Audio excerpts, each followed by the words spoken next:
क्या आपको भी टेस्ट एनालिसिस का सही तरीका नहीं पता है? क्या आपके भी मार्क्स एक जगह स्टक हो गए हैं? क्या आपके भी टेस्ट में मार्क्स इंप्रूव नहीं हो रहे?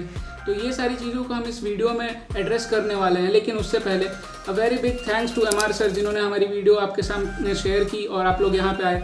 और अब आ ही गए हो तो सब्सक्राइब भी कर दो। ये चैनल बहुत एक्साइटिंग होने वाला है और मैं आपकी जर्नी को काफ़ी आसान बना दूंगा।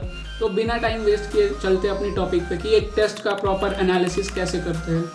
दोस्तों, टेस्ट एनालिसिस आपके प्रिपरेशन का बहुत ही इंपॉर्टेंट पार्ट है। इससे आप हर टेस्ट में अपने 20-30 मार्क्स आराम से इंप्रूव कर सकते हो अगर आप प्रॉपर तरीके से एनालिसिस करो टेस्ट का तो। और अगर आपके अभी 400-500 मार्क्स भी आ रहे हैं तो आप एंड आते आते तक 670, 680 मार्क्स इतना आराम से स्कोर कर पाओगे।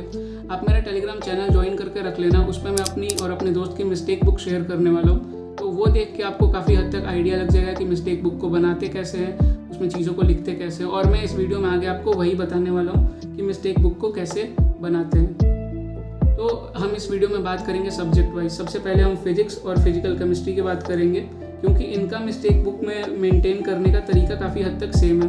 फिर ऑर्गेनिक केमिस्ट्री, इनऑर्गेनिक और बायोलॉजी की अलग से बात करेंगे।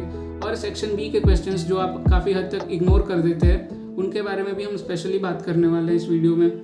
तो पहले देखते हैं कि देखो, आपको एक अपना कलर स्कीम बनाना है। अब या तो हाइलाइटर खरीद लो या तो पेन खरीद लो, लेकिन आपको एक कलर स्कीम बनाना है। जैसे मैं पर्सनली अपना ये नियॉन कलर का हाइलाइटर यूज़ करता था वो टॉपिक्स को मार्क करने के लिए जो रिमेंबरिंग वाले थे, जो मैं मॉक टेस्ट में देते टाइम भूल जाता था वो टॉपिक्स। और मैं रेड वाला यूज़ करता था अपने वीकेस्ट टॉपिक को मार्क करने के लिए, कि जो मेरे टॉपिक बहुत ज़्यादा वीक थे उनको मैं रेड कलर के हाईलाइटर से मार्क करता था। और मैं ग्रीन वाला यूज़ करता था अपने सिली मिस्टेक्स को मार्क करने के लिए, यानी कि जो चीज़ मुझे आती है फिर भी मैं वहाँ जाके गलत कर दिया। तो ये सारी चीज़ों के लिए कलर स्कीम आप अपनी मर्ज़ी से कोई सा भी बना सकते हो और इससे आपको रिवीजन करते टाइम बहुत ज़्यादा आसानी होगी। तो ये करना मतलब एक आपके लिए प्लस पॉइंट होगा। जो बहुत सारे बच्चे नहीं करते तो उनको रिवीजन में ज़्यादा टाइम लगता है। तो एक एक करके बात करते हैं। पहले आपको अपनी मिस्टेक बुक ओपन करनी है।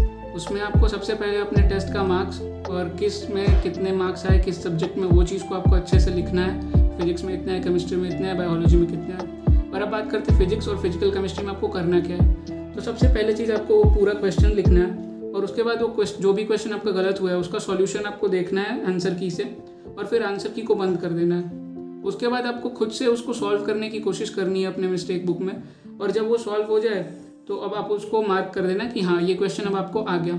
और ऐसे ही जो स्टेटमेंट बेस्ड या फिर थ्योरेटिकल क्वेश्चंस हैं उनको आपको शॉर्ट में बस जो सही स्टेटमेंट होगा, अगर आपने कोई स्टेटमेंट गलत करके आया है तो अगर जो सही स्टेटमेंट होगा उसको आपको मार्क कर लेना है। जैसे एग्जांपल से समझाया मैंने कि सारे एलिमेंट के एटम स्टेबल होते हैं। अगर आपने ये गलत करके आया है तो आपको उसका सही जो स्टेटमेंट है कि नहीं, अनस्टेबल होते हैं, वो चीज़ को आपको मार्क कर लेना है। बस ऐसे करके आपका फिजिक्स का पूरा हो जाएगा। और फिजिकल केमिस्ट्री में भी आपको ये सेम चीज़ ही फॉलो करनी है। और एक जो एक्स्ट्रा पॉइंट है कि जब आपने वो पूरा मिस्टेक बुक बना लिया तो मान लीजिए आपके अगर 10 सवाल गलत हुए, वो 10 टॉपिक से गलत हुए, जैसे आपका एक रेंज का सवाल गलत हुआ, तो अब आपको जाके वापस सिर्फ रेंज नहीं पढ़ना है, आपको पूरा टॉपिक ही दोबारा पढ़ना है। यानी कि आपको प्रोजेक्टाइल मोशन शुरू से लेके लास्ट तक दोबारा पढ़ना है। ये एक इफेक्टिव वे होता है कि इससे आपका रिविजन भी हो जाएगा और आपके टेस्ट की एनालिसिस भी पूरी हो जाएगी। तो ऐसा करके आप कर सकते हो। और सेक्शन बी में जो 5 सवाल आपने छोड़े थे, यानी कि 10 आपने किए होंगे और 5 जो आपके रह गए थे, उसको आपको सॉल्व करके देखना है। अगर वो 5 आपसे सॉल्व हो जाते हैं तो वर गुड टू गो। पर अगर नहीं होते हैं तो जो उनमें भी 2-3 सवाल आप गलत कर रहे हो उसको भी आपको अपने मिस्टेक बुक में लिखना है। तो इस तरह से आपके 50 क्वेश्चंस पूरे ही आपके मिस्टेक बुक में, और या तो वो आपको आते हैं या तो वो आपके मिस्टेक बुक में रहेंगे। तो इस तरह से आपके 50 क्वेश्चन की एनालिसिस पूरी हो जाएगी। नेक्स्ट हम बात करते हैं ऑर्गेनिक के लिए। ऑर्गेनिक में 2-3 टाइप के क्वेश्चंस होते हैं, जैसे मल्टीपल रिएजेंट और जीओसी के ऑर्डर वाले जो भी क्वेश्चंस हैं उनको आपको एज इट इज़ आपको अपने मिस्टेक बुक में लिख लेना है। और जो ऑर्डर के सवाल है, जैसे एसिडिक स्ट्रेंथ का ऑर्डर आया, तो मिस्टेक बुक में आप वो ऑर्डर का क्वेश्चन तो लिखोगे ही, और साथ में जो उसका असली ऑर्डर है पूरा ही, वो आप उसको वहीं पे इंक्लूड कर लेना, ताकि आप जब नेक्स्ट टाइम रिवीजन करो तो वो 2 बार आपका रिवाइज हो जाए। क्योंकि एक बार अपने क्लास नोट्स रिवाइज करोगे और एक बार अपने मिस्टेक बुक को रिवाइज करोगे, तो वो आपका 2 बार रिवीजन हो जाएगा। तो इससे आपको बहुत ज़्यादा इफेक्टिवनेस फील होगी रिवीजन करते टाइम भी। और जो स्टेटमेंट या नेम्ड रिएक्शन वाले हैं उनको सबसे पहले तो आपको एनसीईआरटी में जाके मार्क करना है। जो आपने कलर स्कीम चूज़ की है उस हिसाब से उस कलर के हाइलाइटर से आप उसको मार्क कर लेना एनसीईआरटी में जाके। और उसके बाद उसको आप मिस्टेक बुक में ही काफ़ी शॉर्ट में लिख लेना। जैसे कि कोई नेम्ड रिएक्शन आपने गलत किया तो वो रिएक्शन का नाम और उसमें जो रिएजेंट यूज़ होता है वो लिख लेना, और वो किस चीज़ को किस चीज़ में कन्वर्ट करता है, ऐसे बस लिख लेना। तो शॉर्ट में आपके मिस्टेक बुक में भी रहेगा और क्लास नोट्स में भी रहेगा। देखो रिवाइज तो बार बार ही करते रहना है, तो अगर 2 जगह चीज़ें रहेंगी तो आपको रिवाइज करने में और ज़्यादा आसानी होगी कि वो चीज़ आपकी 2 बार रिवाइज होगी। और आपने क्योंकि उसको गलत किया है, इसका मतलब कि वो आपका वीक टॉपिक था, तो उसको 2 बार रिवाइज कर लिया तो वो आपके लिए ज़्यादा अच्छा ही रहेगा।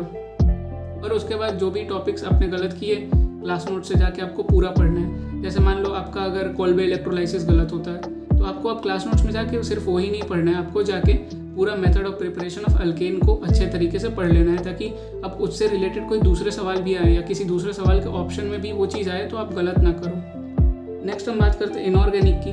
तो इनऑर्गेनिक में जितने ऑर्डर, स्टेटमेंट्स और कॉन्सेप्ट हैं उनको आपको एज इट इज़ अपने मिस्टेक बुक में लिख लेना है और एनसीईआरटी में मार्क कर लेना है। और उसके बाद आपको एनसीईआरटी का पूरा पन्ना पढ़ना है, भले आपकी एक लाइन गलत हुई हो किसी पन्ने से, आपको पूरा पढ़ना है। जैसे मैं यहाँ पे दिखा रहा हूँ, यहाँ पे अगर आप मान लो एक क्वेश्चन आया कि KMnO4 जो है वो आयोडाइड आयन को अल्कलाइन मीडियम में किस चीज़ में कन्वर्ट करता है, तो अगर ये आपका गलत हो गया तो अब आप आके सिर्फ वो चीज़ को ही मार्क करके नहीं पढ़ना, आप अब पूरा ही वो कॉन्सेप्ट पढ़ लेना कि वो एसिडिक मीडियम में किस में कन्वर्ट करता है आयोडाइड आयन को, और फिर वो अल्कलाइन मीडियम में किस में करता है, फिर वो Fe+2 को किस में कन्वर्ट करता है। तो ये हर एक चीज़ पढ़ लेना ताकि उससे रिलेटेड सवाल जब आपको दोबारा भी देखने मिले तो आप इजीली उसको सॉल्व कर पाओ।